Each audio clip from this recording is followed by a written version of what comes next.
happy.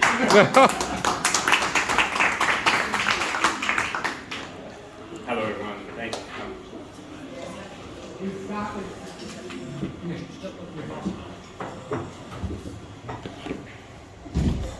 Hello everyone, thank you for coming along to my presentation. My name is John Golder and I'm the Head of Music and Performance at St Patrick's College in Townsville within Australia, that's on the north east side. I'd like to start by acknowledging the traditional custodians of the land on which this research and this paper has all been done over the last 7 years. These are the Wulgarukaba people and the Bindu people. I'd also like to thank the mentors who have really supported me over the last 7 years. Auntie Alice, Auntie Nerida, Auntie Moes and Auntie Gladys. There's many more, but these are really the main ones. For the non-Australians in the room, I'll give a little bit of context. Australian First Nations people are grouped into two different groups.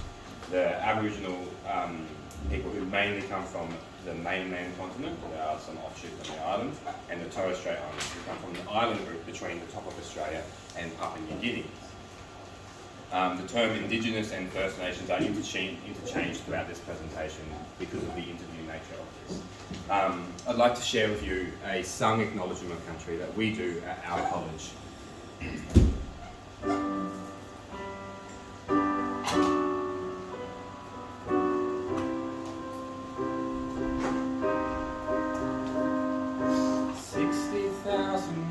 Before building cities, roads, the traditional owners who we called elders knew this land was home. So we pay respect and acknowledge them, for without them we couldn't see the culture shared through song and dance, our history. Mother Earth is wisdom, listen to the sound in this sacred ground. Mother Earth is wisdom, listen to the sound in this sacred ground.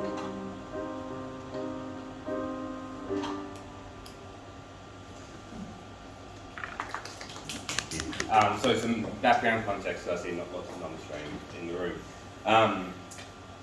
Here is a language map of Australia, and it's a little bit small on this projector, but there were over 500 different groups of Australian First Nations people with over about 250 languages before colonisation, and that's just the numbers we have that have been passed on. Each group have their own distinct culture, law, and customs. While groups may have lived side by side in areas and have some aspects in common, they saw themselves as different groups and different people. They lived in harmony with nature, living with the land to survive and thrive. They had a complex knowledge of the land, weather, stars, animals, plants and medicine, and they stored knowledge in songs, paintings, stories, and in the land, oceans and sky. They had their own creation stories, and there was much trade and communication sharing between groups and even wars. In 1910, the Australian government introduced a range of policies which led to the forced removal of First Nations children from their families and known as the stolen generation.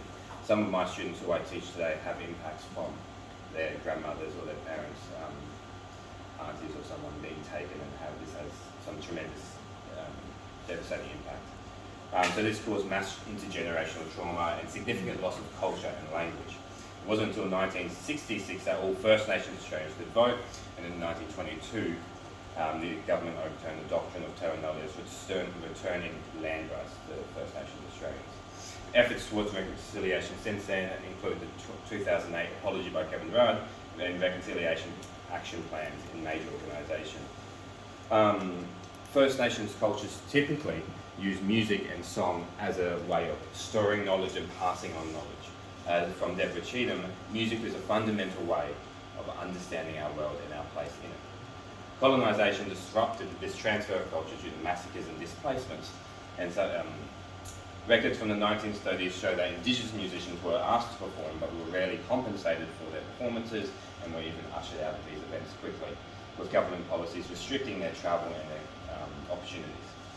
But as time goes on, by the 1980s, First Nations artists began to gain more visibility and express their political perspectives through music. Some of you may be aware of the artist Gurumul, who has performed around the world and reached international acclaim. Today there are lots of different First Nations artists and even First Nations music and arts training facility within Australia.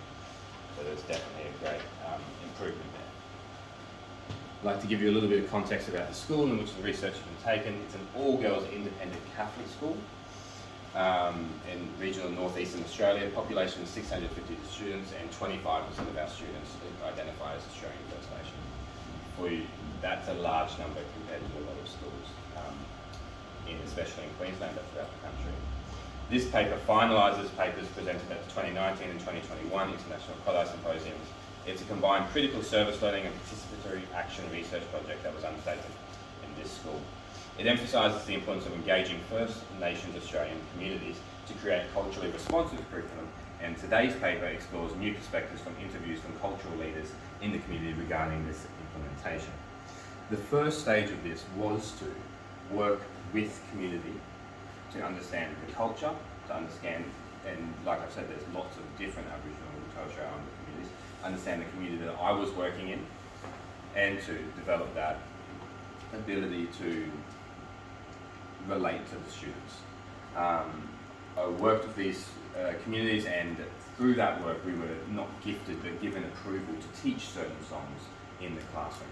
The next stage of that was to use these approved songs in the classroom through a year-long Kodai inspired program, and at the end of that year in our mandatory music program we asked the students their thoughts. That was the 2021 presentation.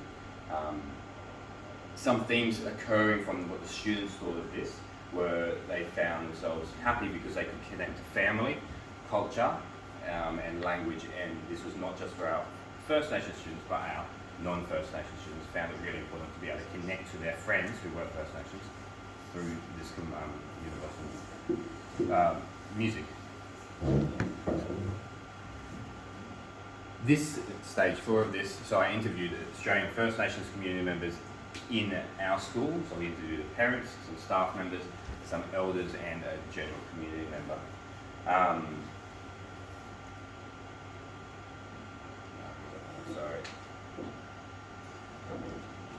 To interview these community members, we used a bespoke, semi-structured interview process, which is the formal name for a traditional way of talking and working with Aboriginal and Torres Strait Islander communities. We call this yarning. This semi-structured casual interview style aligns with the First Nations interview protocols outlined by Wilson and researcher Sarah May and Desirab and Nagandu. Topics discussed with the participants is that they were asked to reflect upon their own history and their own education and what type of representation they saw in that, how they feel that the current representation is working, if it's being improved, and what some of their desires are for the current student population. We also spoke specifically about how this might affect students' identities and their identity formation, some differences between Western and Australian First Nations teaching methods. They were also asked some music-specific pedagogy about who can teach what types of songs to who and when, using repertoire not specifically from the First Nations students' background, how non-First Nations educators can facilitate this in the classroom, and should we be abstracting songs, and I'll discuss some of these today. So, some themes that occurred from the interviews. So each interviewer, when reflecting upon their primary and secondary school education, noted that positive and authentic representation of First Nations culture was not done well in their schooling context. There were aspects of tokenism, so there was no real emphasis on First Nations people at all. It was more let's learn the names of the ships in the First Fleet and focus on convicts. We did watch one movie, Rabbit Proof Fence. It wasn't in depth, and then we moved on to watching Malcolm in the Middle for about 9 weeks straight for family dynamics. Also absenteeism. Our history, yes, nothing whatsoever, let alone celebrating Reconciliation Week or NAIDOC, which are major events in the Australian First Nations calendar. There was nothing like that. So the only thing I can remember celebrating was with family. And dissonance between the family history taught at home and the history taught in schools. When we went to school, it was all about the captain cook and the ships and all of this stuff. And I went home and I was telling my mum about it, and she was telling me her side, it was essentially the opposite of what the schools were teaching us. So there's a big distance between that. In these interviews, the main source of positive and authentic representation of culture for these people came from their home and family First Nations culture. It wasn't really in their schooling context. Noting this, our interviewees said that they definitely have seen a vast improvement in education now, which is fantastic. There's definitely more positive and authentic learning experience of Australian First Nations culture. Even one mother saying, oh yes, heaps, there's heaps more.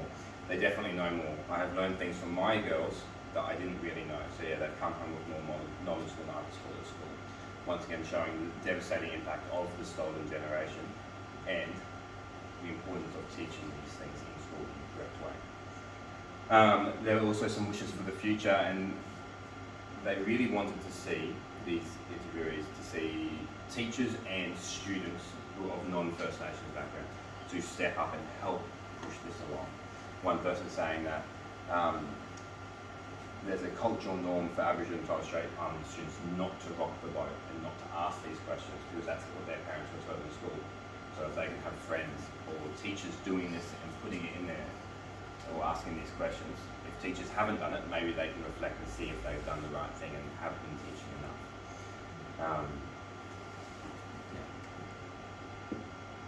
There's a big theme of identity formation and how important it is. And this is from our interviewee who works with students in the schools and also works with them playing sport.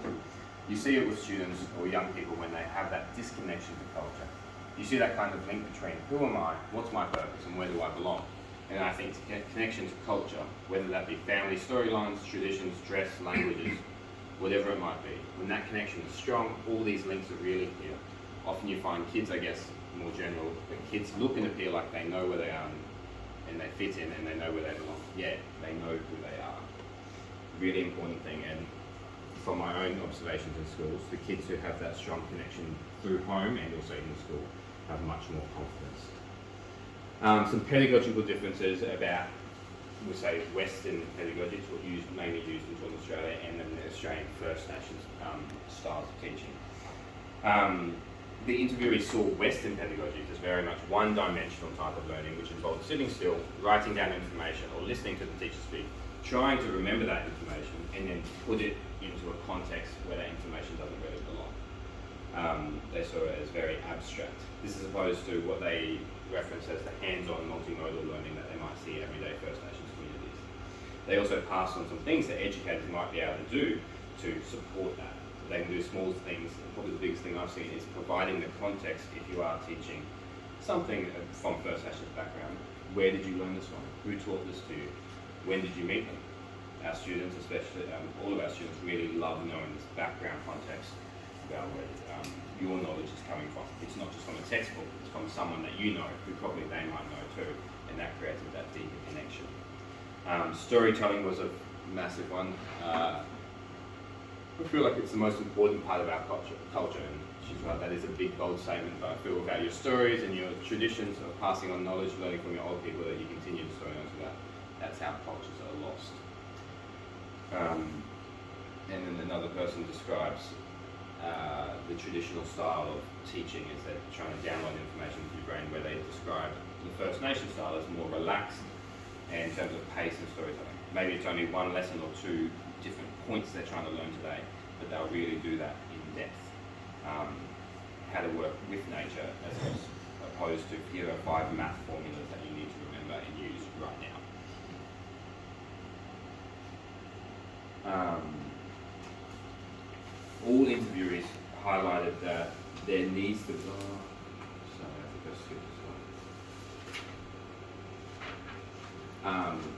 the importance of having First Nations teachers in the classroom. Because while our students and while schools can do work, and what we've been doing, bringing First Nations people inside the classroom, that requires extra resources, extra time, and extra people for supervision, and all these extra things, which we know schools and institutes often lack, and they lack this type of foresight to provide this. So having more First Nation teachers in the classroom as teachers is something massive. Saying that, the interviewees also recognise that having this all the time and we don't have this now, so we've got to be able to train non-First Nations teachers to be able to deliver content in, once again, our positive and authentic ways. And especially one interview we talked about, when we know this is where students spend a large part of their adolescence and formative years growing up. The people they're surrounded by, the people that are supposed to be educating them, aren't aware of their backgrounds and aren't able to give that support and cultural understanding and cultural responsive teaching. It's really hard. That last line, but to have non-Indigenous teachers and learners go on that journey with our First Nations people, I think that's really important. We did, and we have looked at using students, as we do have 25% of our student population are First Nations, as the culture barriers and the knowledge holders in the classroom. Some people, some of our interviews were really happy with that, and actually they all said yes, but there was a warning, and the story with this one is that one year, a group of elder students taught younger students one of the dances for a celebration. The girls didn't realise that what they had taught was the male dance. In Australian First Nations culture, that's a big no-no. There's men's business and there's women's business, and they're separated really clearly. So when these young students went into the dance in front of the elders, there was a big backlash, and there was a lot of meetings about what happened and how can we not do this. So even though we think, and it is good to talk to the students about, can you help me teach, can you help me with the language, sometimes we have to be aware that they are young people and they don't know everything. And even within adult populations, there is a hierarchy which we may sometimes not be aware of, and we need to try to be aware of that.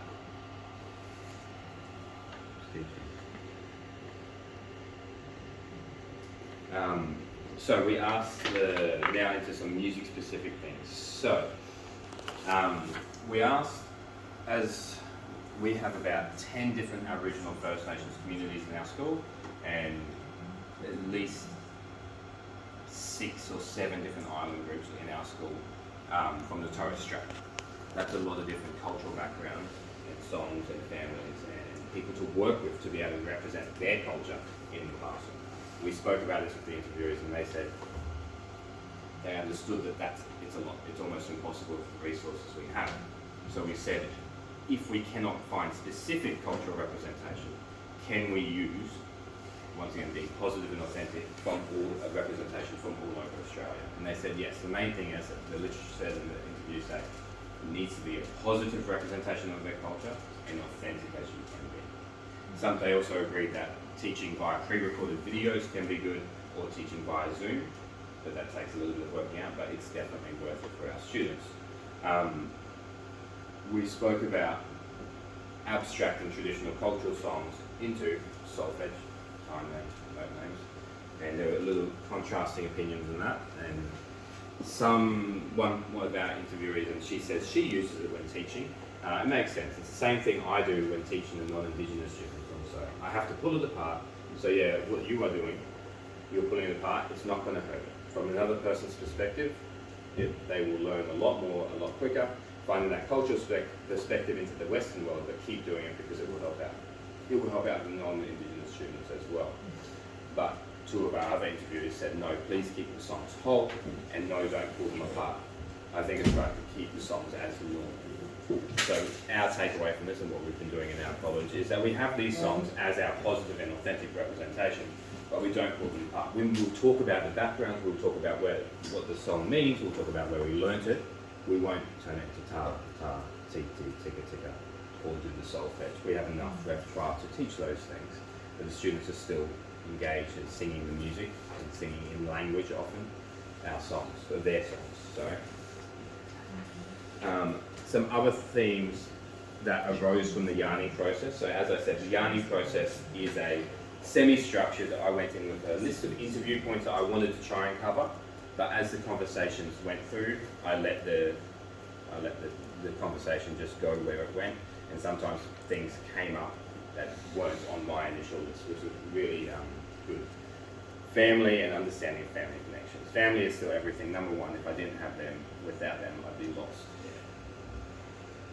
Which goes to show how important family is, and we know this just from ourselves, but also the impact of this stolen generation.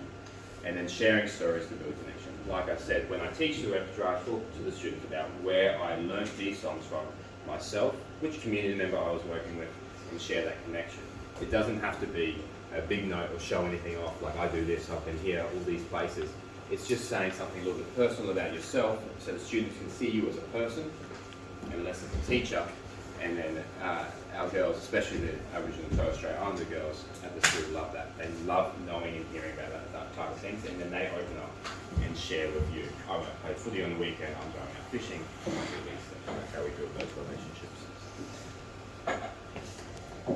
Overall, the themes arising from the interview generally agree with the initial literature review done in 2019. Additional themes present include that the semi-structured yarning style was really effective, and I found that a natural way to have these conversations instead of having a strict list of interview points and having to stick to that. The importance of culture in young people's self-identity, and that teachers must be culturally responsive to their students' communities and their context. That's what prompted this research. I moved up into this context, which I wasn't a part of.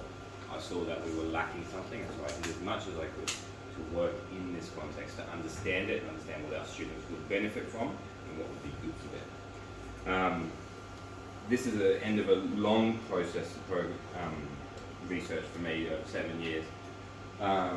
If I was to sum up two important things, I'd say always consult with and work with community.